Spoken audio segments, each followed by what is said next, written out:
Ivory Orphans.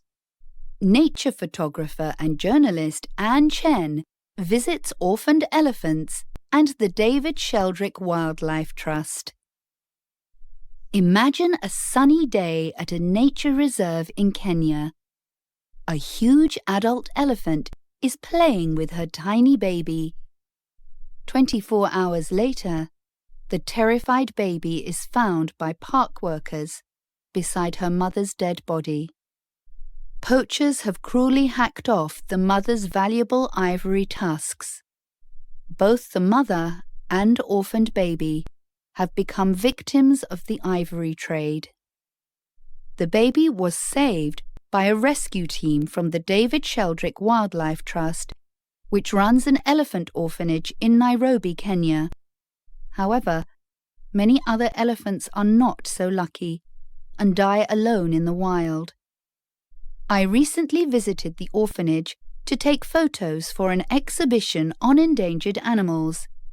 It was not only an amazing experience for me, but also a deeply moving one. David Sheldrick, 1919 to 1977, worked at the Royal National Parks of Kenya and helped protect Kenya's wildlife.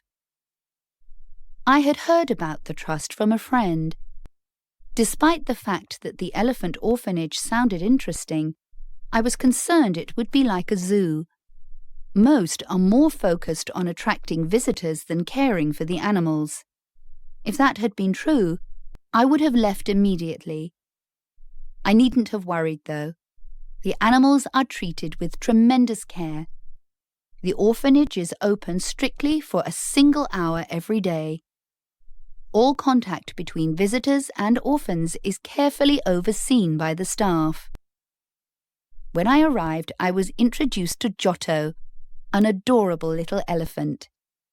While Giotto played in the dust with his good friend Ambo, head keeper Edwin told me his story. It was heartbreaking to hear that Giotto had been found alone and frightened after falling into a well. No one knew what had happened to his mother.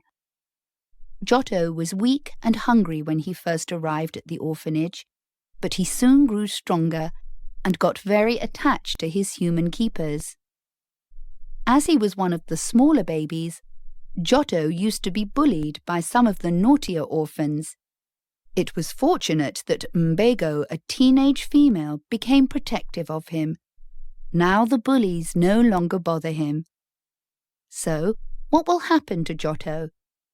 Hopefully he and the other orphans will return to a herd of elephants in the wild. However, it is hard to say exactly when. A vet at the orphanage told me that it is a difficult goal to achieve. It depends on the physical and mental health of each animal. Some orphans feel so lonely that they lose the will to live. That's why the keepers need to stand in for the babies' lost families and give them lots of love and attention until they can live independently. But why should we care in Hong Kong? For years, the city was the largest retail ivory market in the world. I'll admit that I once bought 2 little ivory dogs from an arts and crafts shop. At the time, I didn't think about the fact that they were made of ivory. I just liked them. However, if I had met Giotto and Edwin before going to that shop, I would have never bought them. Perhaps I can make up for doing that by exhibiting my photos of the elephants at the orphanage and helping in my own small way to end the killing of these wonderful creatures. In 1800, there were about 26 million elephants in Africa. Today, there are fewer than 500,000.